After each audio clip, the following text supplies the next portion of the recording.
नमस्ते। आज हम पढ़ेंगे गॉल ब्लैडर के बारे में। Myself doctor Dharampal Singh Thakur, MD Rachna Sare, assistant professor, faculty of Ayurvedic science, Jyoti Vidyapeeth, women's university, Jaipur, Rajasthan. Last class हमने देखा GIT ट्रैक्ट के बारे में। ओरल टू एनस तक हमने स्टडी किया। आज हम एक्स्ट्रा जो ऑर्गन्स होते हैं, जो डाइजेस्टिव के पार्ट हैं, उनके बारे में देखेंगे। तो उनमें पहला है गॉल ब्लैडर के बारे में आज पढ़ते हैं। ब्लैडर शब्द जहाँ कहीं भी आता है उसका मतलब ये होता है कि वो एक प्रकार का रिजर्वायर है ना। जैसे यूरिनरी ब्लैडर हो या गॉल ब्लैडर हो गया, तो ब्लैडर मतलब कि वहाँ कोई चीज़ रिजर्व हो गया रहता है, उसे क्या बोलते हैं, रिजर्वायर कहते हैं, है ना। तो देखिए, gall bladder is pear shaped reservoir of bile situated in fossa on the inferior surface of the right lobe of the liver. मतलब कि गॉल ब्लैडर का शेप होता है, पेयर शेप होता है। यह एक रिजर्वायर है। किसका रिजर्वायर है? बाइल का रिजर्वायर है। सिचुएशन इसका देखते हैं तो ये रहता है जो लीवर के राइट लोब के इंफीरियर सरफेस के फोसा में, ठीक है। ये जैसे कि यहाँ इस प्रकार ये लीवर हो गया है ना। तो लीवर को दो पार्ट में बांटते हैं, बताया था, राइट लोब और लेफ्ट लोब। तो राइट लोब का ये हो गया इंफीरियर सरफेस। इंफीरियर सरफेस, ये इंफीरियर सरफेस हो गया, ये वाला पार्ट इंफीरियर सरफेस में। फिर यहाँ नीचे में क्या होता है, एक फोसा होता है। इसी लीवर में एक फोसा होता है। इसी फोसा में क्या होता है, गॉल ब्लैडर सिचुएटेड रहता है। शेप होता है, पेयर शेप का होता है, और ये बाइल का रिजर्वायर है। मतलब इसमें बाइल जो बनते हैं वो यहाँ कलेक्ट होते हैं। डायमेंशन देखते हैं तो ये 7 to 10 सेंटीमीटर लॉन्ग होता है, 3 सेंटीमीटर ब्रॉड होता है। जो इसका वाइडेस्ट पार्ट होता है वो 3 सेंटीमीटर का होता है। कैपेसिटी इसमें देखते हैं तो इसमें जो बाइल का कैपेसिटी है वो 30 to 50 ml होता है, ठीक है। इसका कैपेसिटी है 30 to 50 ml। नेक्स्ट है इसका पार्ट। गॉल ब्लैडर को 3 पार्ट में डिवाइड किया गया है, फंडस, बॉडी और नेक में। आगे डिटेल में देखते हैं। फंडस प्रोजेक्ट होता है inferior border of the liver में, ठीक है। इंफीरियर जो सरफेस जो लीवर का होता है उसमें फोसा होता है, उसमें क्या होता है, गॉल ब्लैडर होता है। लेकिन जो उसका फंडस है वो इंफीरियर बॉर्डर, लीवर के इंफीरियर बॉर्डर तक लाई करता है, ठीक है। यह जो हमारे एब्डोमेन में रेक्टस एब्डोमिनिस मसल्स पाए जाते हैं, ठीक है। रेक्टस एब्डोमिनिस मसल्स को भी कैसा, राइट साइड के रेक्टस एब्डोमिनिस मसल्स का लेटरल बॉर्डर और 9th कॉस्टल कार्टिलेज मिलकर एक एंगल बनाता है। जैसे कि ये हो गया 9th कॉस्टल कार्टिलेज, ये हो गया, ऐसे रिब्स होते हैं, ये हो गया 9th कॉस्टल कार्टिलेज, ठीक है। ये राइट साइड का है क्योंकि लीवर राइट में होता है तो हम राइट का देखते हैं ना। अब इस प्रकार रेक्टस एब्डोमिनिस मसल ये होता है, ये मसल से है ना। और ये 9th कॉस्टल, ये 9th रिब है, ये 9th कॉस्टल कार्टिलेज हो गया यहाँ तक, है ना। तो इन दोनों के बीच में ये देखो, ये एक एंगल बन रहा है, ये एंगल। इसी एंगल में क्या करता है, यह लाई करता है, ठीक है, फंडस ऑफ गॉल ब्लैडर। यह पूरी तरह पेरिटोनियम से सराउंडेड होता है, ठीक है। रिलेशन देखते हैं तो एंटीरियर में रिलेट होता है तो एंटीरियर एब्डोमिनल वॉल से रिलेट होता है, और पोस्टीरियर में बिगिनिंग ऑफ ट्रांसवर्स कोलोन से यह रिलेट होता है। क्योंकि यहीं से हमने देखा था कि इस प्रकार क्या बनता है, फ्लेक्सर बनता है। कौन सा? राइट कोलोन फ्लेक्सर या फिर हेपेटिक फ्लेक्सर यहाँ बनता है, तो हेपेटिक फ्लेक्सर इसके पोस्टीरियर में स्टार्ट होता है, ट्रांसवर्स कोलोन। ये इमेज देखते हैं गॉल ब्लैडर का। तो ये गॉल ब्लैडर है, इस प्रकार रहता है, ठीक है। गॉल ब्लैडर फिर ऊपर आकर क्या बनाता है, जो डक्ट एक यहाँ से जो भी बाइल बनता है वो सिस्टिक डक्ट के द्वारा इस प्रकार यहाँ से जाता है, तो ये कहलाता है सिस्टिक डक्ट। सिस्टिक डक्ट फिर कहाँ जाता है, बाइल डक्ट में आकर जुड़ जाता है। अब बाइल डक्ट कैसे बनता है देखिए, right and left hepatic duct, इधर होगा लीवर, लीवर से जो बाइल डक्ट आते हैं वो इस प्रकार आते हैं, ठीक है, राइट एंड लेफ्ट। फिर ये दोनों मिलकर क्या बनाते हैं, कॉमन बनाते हैं। कॉमन और सिस्टिक फिर नीचे आकर मिलकर बाइल डक्ट बना रहे हैं। ये बाइल डक्ट इस प्रकार नीचे आते हैं और ये डुओडेनम का सेकंड पार्ट है ना। डुओडेनम के यहाँ सेकंड पार्ट में आकर ओपन हो जाते हैं। नीचे देखते हैं हम ये पेंक्रियाटिक डक्ट, इधर पेंक्रियाज होता है इस एरिया में, इस प्रकार पेंक्रियाज होता है। पेंक्रियाज का भी जो भी डक्ट से जो भी एंजाइम्स और जो जूस बनेंगे है ना, जो सिक्रेशंस बनेंगे वो यहाँ से आकर जो यहाँ मिल जाते हैं दोनों एक साथ, और दोनों डुओडेनम के सेकेंड पार्ट में ओपन हो जाते हैं, ठीक है। और लीवर हमारा इस प्रकार यहाँ इस प्रकार ऐसे सिचुएटेड रहता है, ठीक है। तो ये इन्फीरियर सरफेस हो गया लीवर का, ये इन्फीरियर सरफेस में रहेगा, ये इसका फंडस हो जाता है, ये बॉडी हो जाता है और ये नेक है। गॉल ब्लैडर का ये फंडस है, ये बॉडी है और ये नेक है, ठीक है। नेक के बाद फिर वो सिस्टिक डक्ट बनाता है।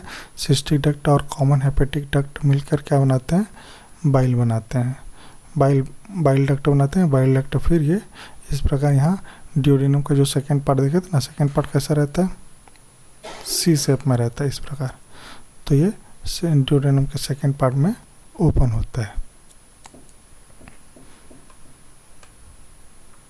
नेक्स्ट है बॉडी। जो बॉडी होता है वो लीवर के फोसा में लाई करता है, ठीक है। इसमें एक एंड होता है, ठीक है। The upper narrow end of the body is continuous with the neck at the right end of the porta hepatis, ठीक है। ये अपर साइड की ओर एंड होता है, ये नेक और क्या बनाता है, नेक बनाता है। नेक के साथ ये कंटिन्यू हो जाता है और वो फिर ओपन होता है सिस्टिक डक्ट में। दो सरफेस होते हैं इसके, सुपीरियर सरफेस और इन्फीरियर सरफेस, ठीक है। सुपीरियर सरफेस ये इस प्रकार हो गया,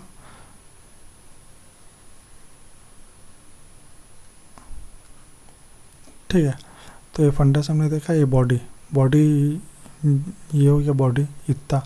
फिर बॉडी क्या होता है, ये वन एंड हो गया, ये बॉडी का एक एंड हो गया, जो क्या बना रहा है, नैरो पार्ट बना रहा है, ये नेक बना रहा है। नेक फिर आगे आके सिस्टिक डक्ट बनाता है, ठीक है। अब इसका दो सरफेस होता है, सुपीरियर सरफेस और inferior surface. Superior surface divide of peritoneum होता है and is adherent to liver. यह क्या होता है, लीवर से पूरा अडेयर रहता है सुपीरियर सरफेस इसका, ठीक है। सुपीरियर सरफेस पूरा अडेयर होता है, लीवर से पूरा अडेयर होता है और इसमें पेरिटोनियम नहीं होता। जबकि जो इन्फीरियर वाला जो पार्ट है, इन्फीरियर सरफेस, ये पेरिटोनियम से कवर्ड होता है, इस प्रकार पेरिटोनियम से कवर्ड होता है और रिलेट होता है ट्रांसवर्स कोलोन से, and the first and second part of the duodenum से यह रिलेटेड होता है। फिर नेक, जो नैरो पार्ट, अपर साइड जो नैरो पार्ट बनता है उसे गॉल ब्लैडर का नेक कहते हैं। सिचुएशन होता है right end of the porta hepatitis. पोर्टा hepatitis क्या होता है, ये लीवर होता है, जैसे कि हमने लंग्स में देखा था हाइलम, उसी प्रकार लीवर में भी क्या होता है, एक ओपनिंग होता है जहाँ से स्ट्रक्चर्स एंटर करते हैं या फिर आउट करते हैं, ये होता है पोर्टा हेपेटिस। तो राइट एंड में पोर्टा हेपेटिस का ये राइट एंड होता है। इस पार्ट में क्या होता है, उसका नेक होता है, गॉल ब्लैडर का नेक होता है, ठीक है।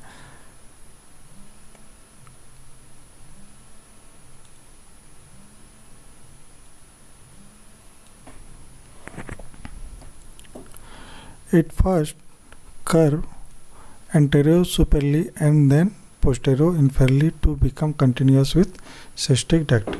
इसका जो फिर यहाँ क्या होता है, नेक में कर्व बन जाता है इस प्रकार, है ना। तो जो postero inferiorly become continuous with cystic duct, है ना।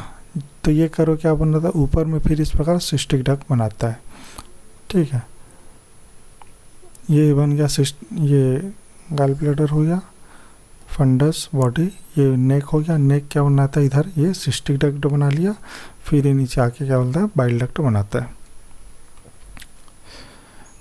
It's junction with the cystic duct is marked by constriction. इसमें क्या होता है, कंस्ट्रिक्शंस होते हैं। Superiorly the neck is attach to the liver by areolar tissue in which the cystic vessels are embedded. Neck के superior में क्या होता है, कुछ सिस्टिक वेसल्स लाई करते हैं। और नेक के इन्फीरियर पार्ट में ये रिलेट होता है ड्यूडेनम के फर्स्ट पार्ट से।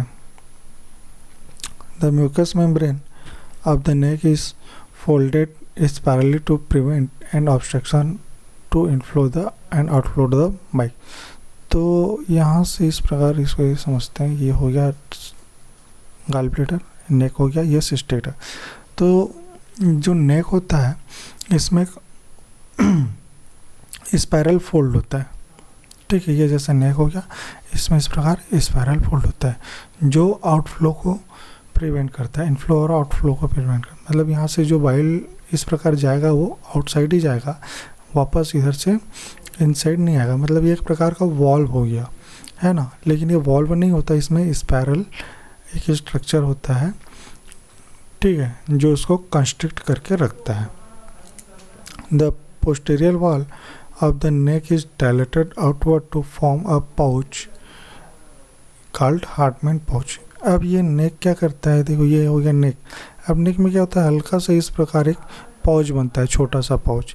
ये पाउच कहलाता है हार्टमैन पाउच, ठीक है।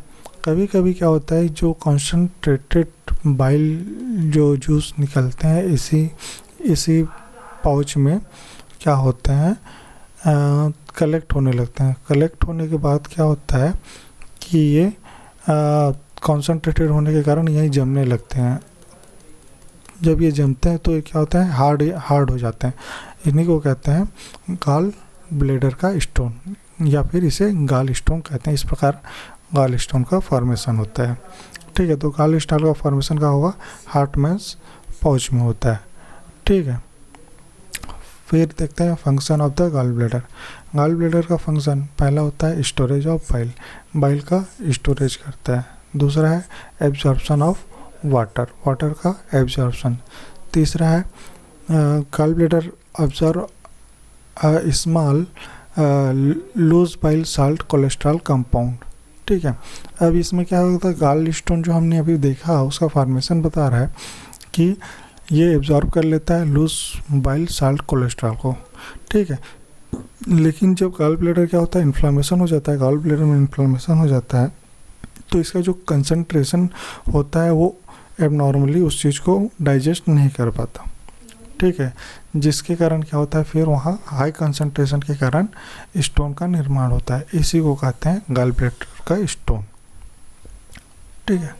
फोर्थ है the regular pressure in the biliary system by appropriate dilatation और कॉन्सेंट्रेशन, ठीक है।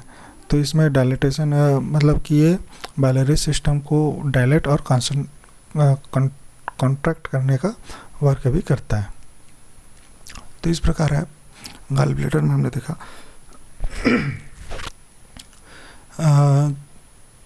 इसके जो पार्ट होते हैं, मतलब इसमें पहला इंट्रो देख लिया, फीचर्स, साइज, शेप, पार्ट किस प्रकार होता है, उसकी कैपेसिटी क्या होता है। फिर फंडस, बॉडी एंड नेक में हमने उसको स्टडी किया। ठीक है, फिर मेन है गाल ब्लेडर का स्टोन, रेफरेंसेस है। फिर नेक्स्ट क्लास हम देखेंगे सिस्टिक डक्ट के बारे में, बाइल डक्ट के बारे में और हेपेटिक डक्ट के बारे में।